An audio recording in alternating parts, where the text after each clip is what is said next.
শুধু নবী পেয়ে আমরা খুশি তা নয়, আরশ বলে আরশ খুশি, ফরশ বলে ফরশ খুশি, জমিন বলে জমিন খুশি, তারকারাজি বলে তারাও খুশি, দিনের বেলা বলে সেও খুশি, রাতের বেলা বলে সেও খুশি।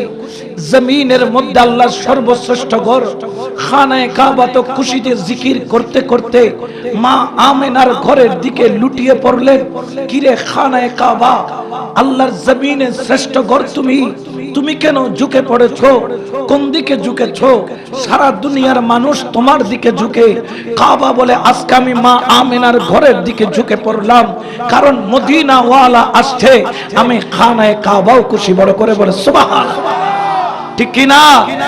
শুধু তাই নয়, দিন আর রাত ঝগড়া লেগে গেল। দিন বলে আল্লাহ নবীকে আমি দিনের বেলায় দিও, সারা কিয়ামত পর্যন্ত দিনের প্রশংসা চলবে। রাত বলে আল্লাহ আমি কি তোমার সৃষ্টি নই, নবীকে রাত্রে বেলা পাঠাইও, আমি রাত দামি হয়ে যাব। দিন আর রাত দুইজনকে আল্লাহ ডেকে বলে তোরা ঝগড়া করিস না, আমি দুইজনকেই খুশি করব। আল্লাহ কিভাবে করবা দুইজনকে খুশি? আল্লাহ বলেন নবীকে এমন সময় পাঠাবো, রাতের শেষ দিনের শুরু, রাত তুইও নবী পাবি, দিন তুইও নবী পাবি। বড় করে বলেন না সুবহানাল্লাহ।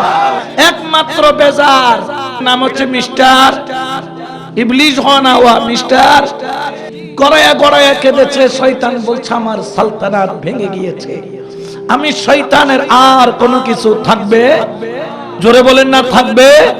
কারণ কে এসেছে? রাহমাতাল লিল